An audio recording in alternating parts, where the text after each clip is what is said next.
Welcome, everyone, to the AI Risk Reward Podcast. This is your host, Alec Crawford, and our very special guest today is Matthew Rosenquist, who's the CISO and Cybersecurity Strategist at Mercury Risk and Compliance and iconic cybersecurity professional. So, welcome, Matthew.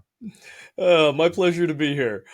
So I hate to say it, but at least ChatGPT said that you worked at Intel for 23 years and 5 months, which is pretty amazing. And one of my favorite quotes from you was to actively pursue roles that had to solve impossible problems. So that's pretty impressive.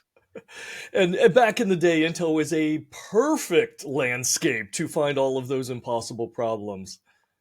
Pretty amazing. And so tell us a little bit more about that time. Look, obviously there's some iconic figures there. I love Andy Grove's book, Only the Paranoid Survive. That's on my top 10 business book list for those that don't know.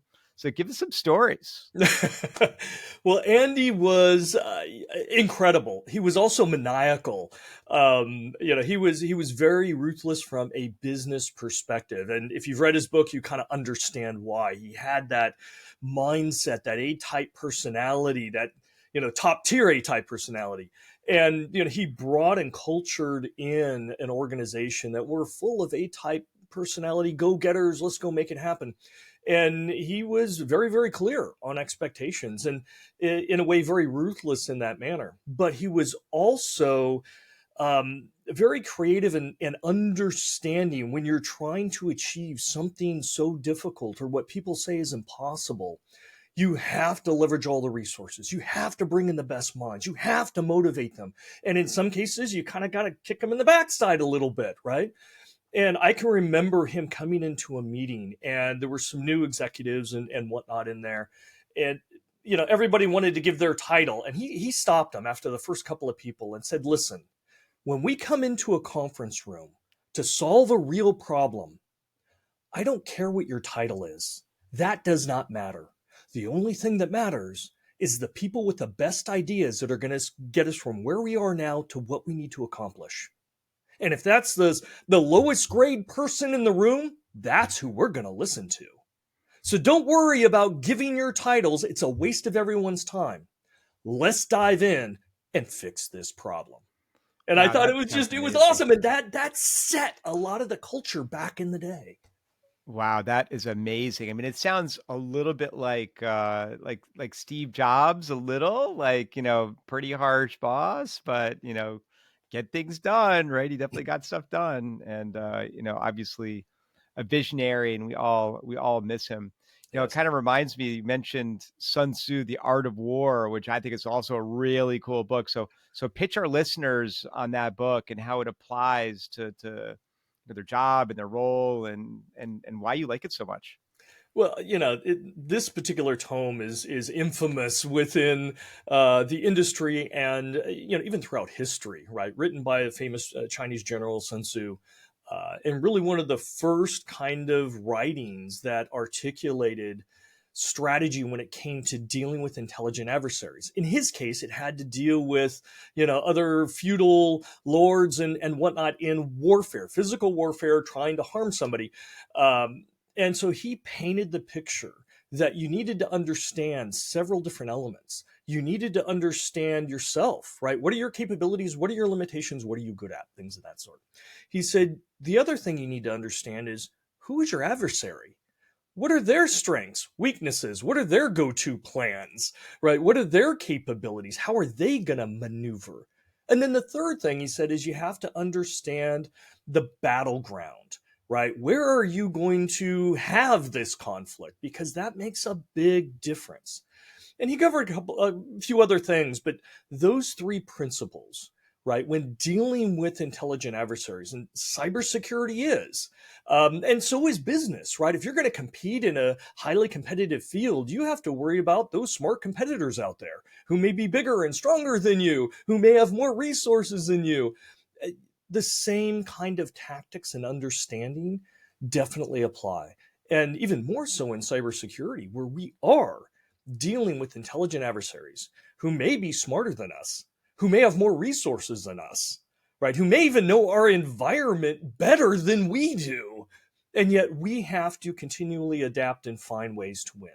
So, the book, which the writings itself is actually really small. Most of the books you'll find is interpretations of those of people throughout history to say, okay, here's a little stanza of what he said. Now let me interpret that based on this setting or this environment. This is really the deeper meaning of it. So I've always loved it. Super cool. Well, pivoting to cybersecurity. So thank you for the segue. Let's start with ways that threat actors are using AI and Gen AI to increase the frequency and severity of cyber attacks. Got it. Now, there's a sexy way to talk about this, which isn't all that relevant, but it's really sexy headlines, eye catching, people are interested. And then there's the kind of reality of it, where the risks are. And I'll briefly touch on the sexy, right? When we talk about deep fakes, we talk about, oh, we're going to impersonate the CEO's image and get on a video bridge and do some kind of fraud. Is it possible? Absolutely. Is it happening? Rarely. Is it the primary threat that we have to worry about? Absolutely not. Nope. Not even in the top 10, top 50. Right. But is it sexy to see on the headlines and worry about and vendors jump up and go, oh, I can protect you against those deep fake, business, median impersonations. And okay, not relevant.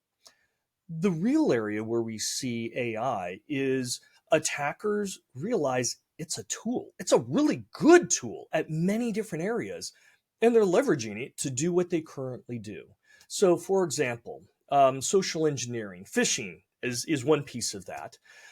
Social engineering is a powerhouse for the attackers. In fact, depending on the metrics you want to look at, between 60 and 90+% of all attacks involve some kind of wetware, humans, us big bags of water being manipulated, typically through social engineering. Phishing and those types of attacks happen all the time, and they have been happening. But now the attackers realize, hey, I can use GenAI and LLM to write better and more compelling phishing messages. Right? No spelling errors, no grammar errors. It's in that same kind of tone that someone would expect. My click rate is going to be higher on that. Okay, that makes sense. We can do that now. We do that with ChatGPT or other AIs. The other thing it can do is I can translate it to local language, right? So I'm not just limited to, I only predominantly speak English, barely. And I'm not stuck in just targeting English speaking potential victims. I can now translate this to 20, 30, 40 different languages. So that now broadens my total available target market, if you will. And we're seeing them do that. The automation behind it, right, around these continually learning LLMs. And we haven't seen it quite yet. We know it's coming. We know it's being tested. We know some of the attackers are working on this.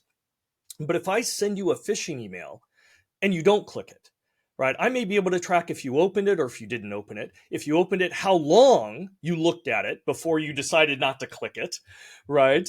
I can gather all this telemetry and feed that back in and say, hey, AI system, the phishing email that you wrote wasn't successful. I want you to learn from that, right? So go send out 1 million or a couple of million of them.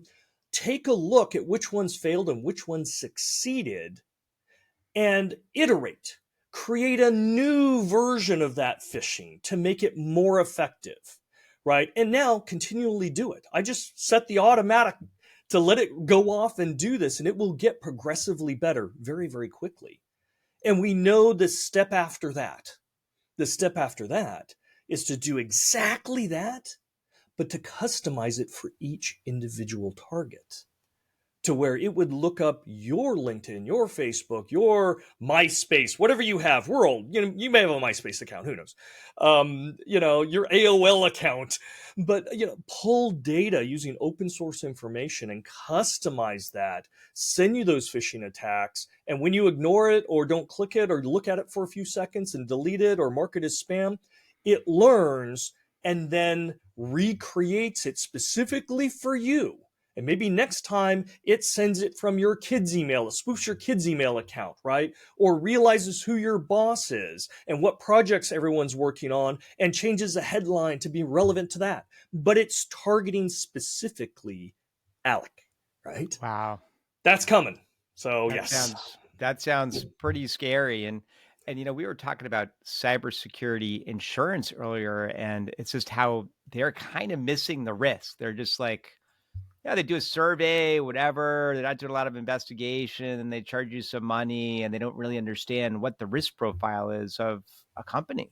Like how can that get improved? Yeah, and this has been a long-standing problem. And I've worked with the insurance industry and been trying to help them for better part of 2 decades. Most of the insurance that we deal with looks at actuaries. So your home insurance, your car insurance, things like that, they're looking at a history of automobile wrecks, earthquakes, forest fires, all these kinds of things. And they've got these massive tables of this actuary data, things that actually happened. And when you pull back and you look at the macro level, you can see very clear trends. That's why you hear things like, oh, it's a 30-year flood zone, right? Or something like that, because they've got actuary tables and they can predict that. Now, they know that they're not really good for high chaotic environments. And the most chaotic environment you can have or factor you can have is actually the human. That's why in most insurance policies, if you read down, you'll find a little section, an exclusion that says act of war, right? And, hey, if this is part of an act of war or, act of deity or whatever, yeah, this is completely null and void and this contract does not count, right? We're not going to insure that. And when they decided to get into cybersecurity, they thought, well, hey, we've got tons of attacks. We'll use the same methodology of just actuary data. Let's see how many attacks. We'll scale things out.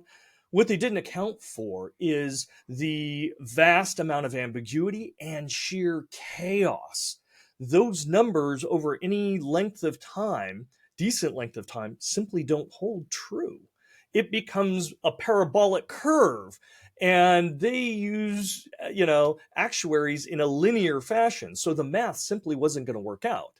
And keep in mind, these are some of the best minds when it comes to doing these kinds of calculations. So in the beginning they said, oh, no, no, no, no, we know what we're doing. We do insurance, right? We can calculate for that.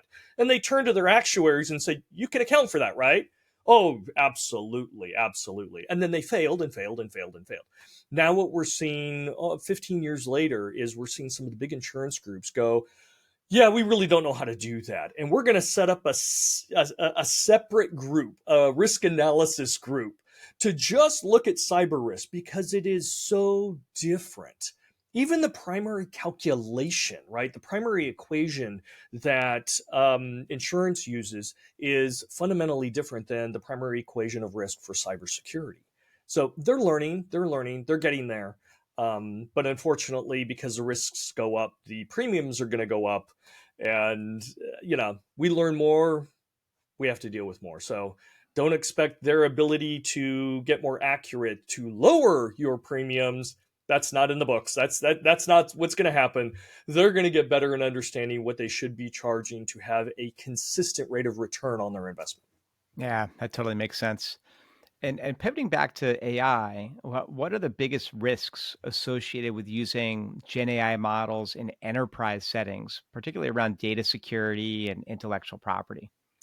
Yeah, I mean, Gen AI is the big thing, right? And it seems to be the tip of the spear. AI has been around for a long time. We've seen some great advances in machine learning and deep learning, and within deep learning, Gen AI has just taken off because it is so enthralling and it can be so useful to massive numbers of people, right? Whether it's summarizing an article, writing a paper, wordsmithing something, you're going to have to submit at work, and the adoption of like Gen AI, right, has been spectacular. The adoption of that type of technology has surpassed all the different social media platforms, right? The rate of adoption and how people are using it and how often. Now, because it can be used by someone in finance to review a contract or write a new contract, somebody in HR to help write a hiring rec, somebody in engineering to help write some code, right? Everybody can use it. Everybody is. And this is a new technology, and the interfaces and the engine behind it, everybody has rushed and continue to rush to advance its capabilities, and the security and privacy and sometimes even the digital ethical concerns around it tend to lag, right? You're driving for competitiveness and capability. Security is going to fall to the wayside, unfortunately. And so, in using these tools, and we see a vast amount of employees in a corporation using them in every department you can imagine. um, and it not necessarily being secure, it exposes you to data loss. It potentially exposes you to bypassing all the traditional security controls that you may have established. Yes, we've seen this. Introducing new vulnerabilities that we haven't even thought of, right? And what we also find in the enterprise world is to gain the very most value out of it, you have to connect it to back end systems to be able to interact and to be able to have an understanding and context and maybe even to accomplish something in an automated way. But in doing so, again, now you could be exposing all those back end systems that you're connecting it to a malicious attacker or somebody that just wants to misuse the system. So there is, from an operational and integration perspective, there can be some really big risks in the race to get the benefits of Gen AI. Yeah, that totally makes sense. You mentioned ethics, and we both know Reed Blackman, who wrote Ethical Machines. Gen AI has been criticized for amplifying bias, producing harmful Mm-hmm. outputs. How can organizations mitigate these risks when deploying these tools? First off, read Reed's book. And I know Reed real well. We work together. He's got a great book and he's got a great sense of these things.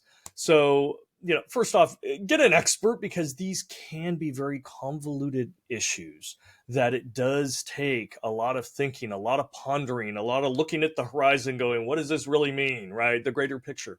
And then bringing it back down into things that are tangible. So, one, get educated. Two, bring in an expert because you're probably going to need it. And three, understand that even though you may be able to paint a picture of the problem, what really matters is the type of controls and oversight that you institute, because you want to be comprehensive and you want to be consistent. And that just doesn't happen by itself. There have to be structures put in place within the organization to vet things coming in, to check them before they become widespread or made available to other parts of the organization or customers or partners or whatnot, and then also maintain oversight and accountability of it as we learn more and more about how they potentially could be misused or misconfigured. Yeah. So, well, look, if we look at governments and regulators, obviously they kind of miss the boat in terms of like not regulating social media or not doing something about it. And now it's kind of too late. And I think there are at least some people in government that are like, oh, we're not going to miss the boat on AI this time. And I'm just curious, what role do you think governments and regulatory bodies should play in defining the safe use of Gen AI? And let's also assume certain countries outside the US will not follow any rules at all. They're just going to do their thing. It's a complex beast to even talk about because there's social issues, economic issues, business issues, political issues, international political and power struggles that are all involved in this. And why? Because AI is simply that powerful and that capable. It can be used in every industry in every sector and give a distinct advantage.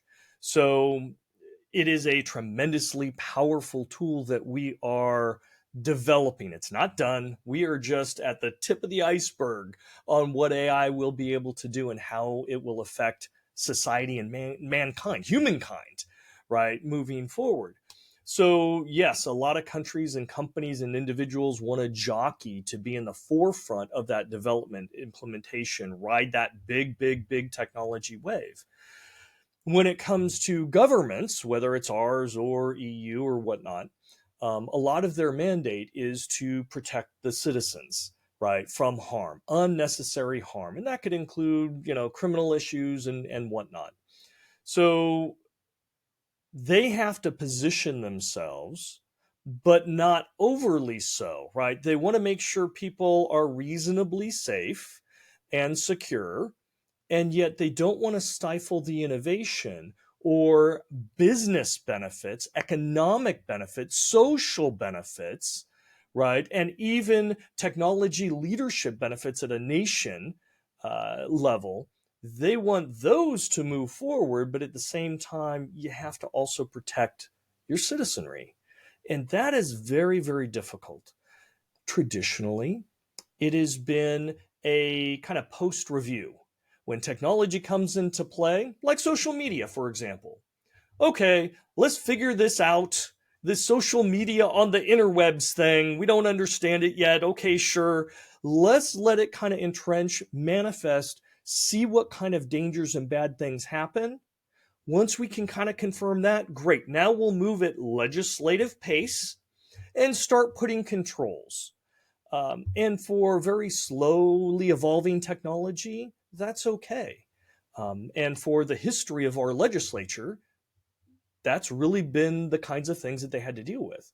But when we start talking about very rapidly moving, extraordinarily powerful technologies that could have detrimental effects that also have mind boggling benefits, that model of how we legislate and put controls in place, everybody agrees you can't be that late, right? You can't say, oh, let's just let this AI thing play out for 5 or 8 years, and then we'll get together and see what kind of rules we want in place.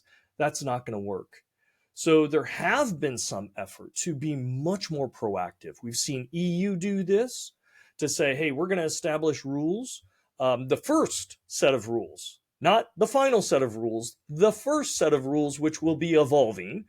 We've seen the White House and we've seen different states also put forth proposals to be able to do similar things. But you're trying to nail Jello to a wall because AI is constantly morphing and changing.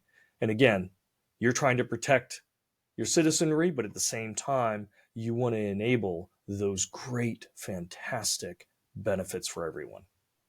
Yeah, I love that. Nail Jello to the wall. So you must have seen some pretty cool stuff with AI or Gen AI. Is there anything you've seen recently or that was just mind blowing or cool, or you want to tell us a story about?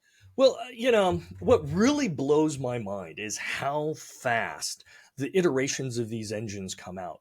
Not that long ago, we had ChatGPT released, and it was, it had it was not multimodal, right? I mean, it only did text, and then you rapid evolution, and now we've got image generators and movie generators. I was playing with the tool, and I can't remember what the heck it was, just last night, where you can actually make entire movies. You just put in a prompt, right, and it will create scenes, video scenes, and give a whole storyline. It'll generate a storyline for you that you can go in and modify, and then it'll create the actual scenes. And it has voiceovers, and it creates characters for you that stay consistent through the scenes. It's a miniature movie maker without the actors, without a script, without a director, without a camera, right? And it's generating all of this from one person typing a few lines and then just kind of guiding the process. Wow. And it was amazing to me. And wait a second, we were just doing Chat GPT text prompts just a little while ago. How fast is that accelerating? So what are we going to see tomorrow? Yeah, it's definitely been faster than I thought, and I'm on the the front edge of Gen AI, so pretty amazing. What do you? So let's look forward a decade. What do you see AI doing that other people just haven't thought of yet or imagined, or at least it's going to happen that quickly? There's no way to look 10 years ahead. I mean, if we go back and we say, hey, this internet thing just became public, what do you think's going to happen with your 300 baud modem that you have to take the phone off the hook in the kitchen and plug into, right? What's going to happen in 10 years, right? We had no clue. When electricity first came into existence and use in the home, what do you think could happen in 10 years? Nobody had a clue, right? They would have said, well, we might have 2 lights in the house, right? Versus all these other appliances and television and radio and all these means of communication and we have no clue. I would challenge anybody that could say, "Oh yeah, I could paint a picture 10 years ahead." There's absolutely no way. We do not have the cognitive ability. Last night I just reviewed I do cybersecurity predictions every year. And it's tough because of the chaos and ambiguity and everything. And so I was grading my 2024. Actually, I had ChatGPT grade it for me. First year I did that, and that was awesome. And it came back with some great insights. But, just looking a year out, because of the chaos and ambiguity, it's extraordinarily difficult. 10 years, you're talking orders of magnitude. So I have no idea 10 years. Again, I'm interested in what's going to come out tomorrow or next week. I think what we're going to see probably by the end of next year, though, I'll give it a shot, is a lot more automation, right? To be able to do tasks that we already do, to do them better, to be able to enrich whatever output it is, whether it's video, audio, text, whatever, to enrich it with a lot more context, right? It's been a few months now, and they finally hooked up these, ChatGPT and other LLMs to the internet so it can see real time what's going on. I think it's going to, by the end of next year, be able to pull all that in, do all the analysis. So every, YouTube video you create, it'll be able to scour the internet, look at that, understand it, break it apart, tag it, and then incorporate some of that as part of its base learning, right? And so the richness and applicability will get orders of magnitude better, right? And when we give it input, no, I don't like that, can you kind of do this? And we're horrible at communicating things we like and don't like. It'll be able to translate and compensate for our inadequate ability to communicate what we want, what we like, what we don't like, simply because it can aggregate all the knowledge of people before you and how they try to communicate things and apply that with some high degree of confidence and fidelity. So it's a lot of stuff will happen in the background, but it will manifest for us into a tool and set of interfaces that we won't understand how life exists without it. Just like today, we can't imagine a world without the internet. Or We our can't. smartphones. Or so, oh yeah, talk about a catastrophe if you ever lose your smartphone. I mean, the world stops. I don't care what meetings you have. I don't care what appointment. I need to go get a new phone. I have to go do that. Hard stop on everything else in life. I cannot continue unless I have my smartphone. I think we're going to see the same thing with GenAI. Yeah, I totally believe that. So let's talk about artificial general intelligence, right? Ooh. So I don't know if it's coming or not, but I'd love to get your take on that. Is it going to happen? And I don't need a prediction of when. Just is it going to happen? And should we be worried? Yes, you should always be worried. Anything that ends up being smarter than you at particular domains or tasks, you definitely want to, because we often looked at those things or people or situations as adversarial. Okay. Are we going to see general AI, which is, for the listeners, obviously it's a lot different. It's a world apart. That's not Gen AI. This is general AI. Think T2000 sentient kind of beings. Are we going to see that? I would say yes. But again, now we have to communicate a little bit better. Are we going to have that T1000, T2000 kind of artificial intelligence that understands everything and becomes this sentient being knowing all? I think that is problematic in the end, and I think it is a very distant kind of reality. Now, do I think we will have those general AIs for specific domains? Absolutely. I think, definitely within our lifetime, probably within a decade, we're going to have AI doctors, right? They're not Gen AI doctors, they're general AI doctors that can understand, not regurgitate, but actually understand and incorporate and interact with patients, with research, things of that sort, to be the very best doctor you could possibly have. And I mean, that's going to be wonderful. I think you're going to find the same thing for automobile mechanic. We'll probably still have cars. We love our cars. So, there will be a general AI that knows everything about every car, how to fix just about every ailment a car could have, right? And it will be domain specific to that. Will it decide, hey, I want to take over the world? No, that's not what it's designed for, right? But will it have that general AI where, yes, I understand and I can interact, and I know when people come to me, they want upgrades or they want fixes or there's problems. Have you thought about this? I won't say omnipotent, but I am the collection and continually evolving insights to this domain. And the interface is essentially, I'm aware of what I am and my purpose. And this is what I'm going to focus on. And if you ask it, hey, can you take over the world? It would go, I'm here to make every car in the world operate better. I'm not here to take over the world, right? I'm here to do this. So I think it'll be more domain specific. And hey, we're going to put it and make it our government and our overlord, and it's going to decide that humans aren't supposed to be here, or, this wetware is inefficient or whatnot. I'm not too worried about that, at least within my lifetime. The complexities are just off the board when you start getting towards that last mile. Yeah. Number one rule, never give AI the nuclear codes. That will actually probably happen, unfortunately, at some point. But Yeah. you don't give the Let's really hope ability to not. decide what to launch. Yeah. But control it, possibly. So, heading into the advice section, what's the best piece of advice you have gotten that you want to tell us about? In what? Life, work, cybersecurity, Anything, driving a car? I mean, we've covered a lot anything. of We'll go ground with already here. we'll go with life, work, and or cybersecurity. How about that? In life, for me, figure out your own internal compass, right? For me, have a code that you're going to live life by. And that's how you determine whether you're doing right by the type of person you want to be.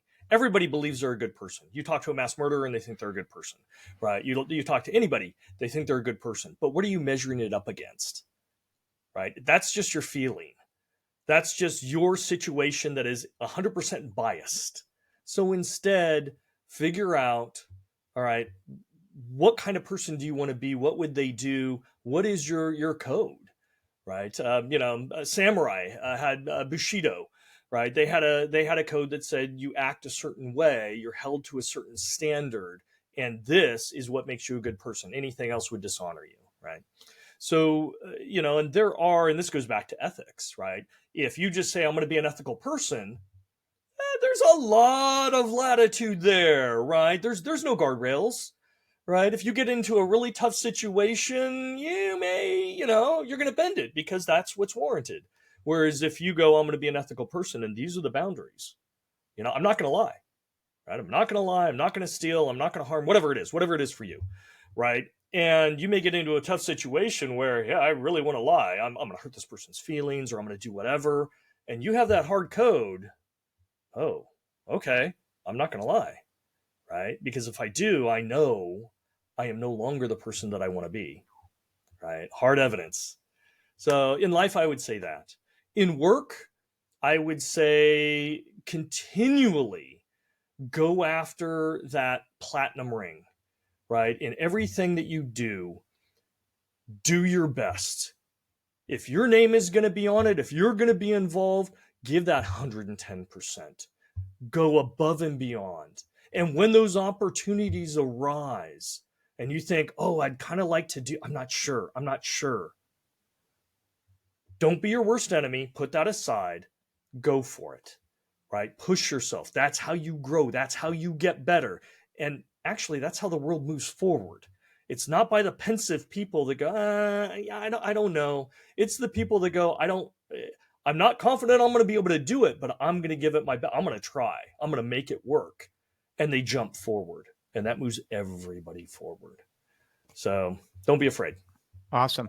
Hey, for someone in college that wants to be a cybersecurity professional, what's your Mhm. best advice for them? Oh, lots of it. One, first understand if it's really for you. Now, we need vast amounts of really smart, motivated people, but it is a hard job. And for some people, they don't like certain aspects of it, and it can just grind on them. So, for example, there is a high degree of ambiguity and chaos inherent to our environment because we don't control everything, right? We're responding to the bad guys. And if you are an engineer, right, an engineer likes to know, okay, what environment I'm working in, what are the rules, what's going to happen, right? Coders like sitting down and going, okay, I'm going to control and start writing the code, and I can test it, and it's kind of a closed environment. I know what I'm going to be doing every day. Right, it may be a different project or a different, programming language or whatnot, but I've got a good idea. I'm going to come in, and this is what I'm going to work on, and I've got certain goals, right? And I can manage my time. Okay, this is good. Cybersecurity often is not that case, right? You don't know what's going to happen that day. And I've hired a lot of people into cybersecurity throughout my career, and one of the things I've always told them is I said, no matter what you're hired for, okay, I guarantee you within 18 months, there are fundamental aspects of your job that will have completely changed. It may be who you report to, it may be the primary tool you use, it may be your business objectives or what you're graded on or what you have to deliver or who you're working with, right? Something major will, I guarantee, change. Probably a lot of major things, right? So if you're not comfortable with that, this probably is not the world for you. If you are, if that excites you, then you may find this a very rewarding and exciting and stimulating field, right? So, that's, I typically start off with that. I talk a little bit about the chasm between people that get their degree or certifications trying to get their first job. It can be very, very difficult, and there's some best practices around that. And just getting in the industry and realizing, wow, this is a lot more complex. Most of our industry has come up through the technology field, right? Many of them within the IT field. And whether you're an IT professional or you're an engineer or architect or developer, you have a problem solving mindset typically. At least the successful ones do. Show me the problem. I'm going to build, design, code, whatever, a solution. We apply it. Done. We're done. And I can move on to the next problem. And that's great in IT. It's great in engineering. It's great in software development and so forth. In cybersecurity, it fails miserably because there's a problem created by somebody else who's really smart. And you go in and go, oh, well, I'm going to put a security control in. Yay, it worked.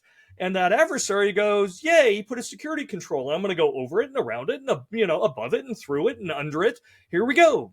And you look at it and go, well, wait, I just put a fix and it's still broken, but it's broken in a different way. Well, wait a second. No, I fixed that. No, that's not satisfying. No, wait. No, I fixed that. And you see this dilemma. And a surefire way of seeing that personality is the mentality of, oh, I can fix security. No, you can fix a problem and the attacker can adapt to it. You're not fixing security. If you believe you can fix security, I guarantee you will fail. There is not a single engineer, architect, or developer prior to you or the collection thereof in existence that has ever been able to do that. And if you think you can do that, I will bow at your feet if you really can, but it's not going to happen. Yeah. How about advice to CEOs who are just kicking off their Gen AI adoption? to ensure they achieve business value without exposing the companies and their stakeholders to unnecessary risks? This is one of the biggest problems I deal with when I get brought in. So I get brought in by boards and C-suites and by CISOs as well. It's the implementation of AI, right? And typically when a company decides we're going to use AI to do X, Y, or Z, there already is a value proposition for it. And they see it and they want to go after it. Great. And they're going to run as fast as they can. It's a competitive advantage. It's awesome. Great. But again, security tends to be an afterthought. I had a colleague of mine, a CISO, at a medium-sized company, called me up, and he was frustrated, and he's like, "I just got an email from our development team who's supporting IT, and they said," he read it to me, and essentially it said, "Hey, we're turning on this new AI agent for password resets. We're turning it on tomorrow. Can you make sure it's secure?" And he's like, "They're turning it on tomorrow." He's like, "What do we do?" So I said, "Okay, so call in the CIO and the CTO, call in yourself and the head architect or product developer or whatever." And I said, "Let's just have a quick meeting." Just a quick meeting. And so we're all on the bridge, and I'm talking with the IT department, and they're explaining the business value, and I'm like, "Okay, fine." They said, "Hey, we look at our call desk, and a predominance of calls or password resets, especially after the holidays or somebody comes back from vacation, they forget their passwords and they need a password reset, and it's a productivity hit. It's a productivity hit to our help desk." Right. But it's also to those users. They don't have credentials. They can't actually work until they get onto the network. So they need their password reset, and the queues fill up. And so, so we thought, hey, if we had an AI agent that could interact with them, well, hey, they could validate who they are, reset their password, and they wouldn't be waiting on hold, right? My first call resolution would go up, right? The overall productivity of our workers would increase, and I don't have to hire after holidays or have as many call desk people to answer the phones. I mean, this is a win-win-win, right? And I'm like, "Hey, you don't have to sell me on it. Totally get it. Awesome. Just walk me through that. Just walk me, just humble me," right? And I'm doing my Columbo impression essentially, right? And I'm saying, okay, so essentially someone loses or forgets their password and they get a hold of the system and the system has to validate who they are. And they said, "Yeah." I said, "So you have to enable the system to reach back into the environment and get some kind of details about them, right? To validate who they are." They're like, "Yeah. I said, "You're probably connecting it to your Active Directory to have it read whatever, to validate the account actually is locked or whatever." They're like, "Yeah. So it's read access. Okay, great." And then the next thing, once it validates, hey, it validated Matthew. Matthew's locked out, needs a password reset, maybe some other checks. Now they have to reset the password. They said, "Yeah." They reset the password, the person's back up and running. I said, "Awesome." So you had to give your AI system administrative privileges into your Active Directory so they could actually do the password reset, right? Because that takes more. I said, "Well, yeah." And I said, "And if I'm that employee and I forgot my password, I can't actually get inside the network to ask for a password reset. I'm still on the outside. So you have to expose this to the internet." They said, "Well, yeah, I mean, that makes sense. That makes sense." Okay, so let me recap here, right?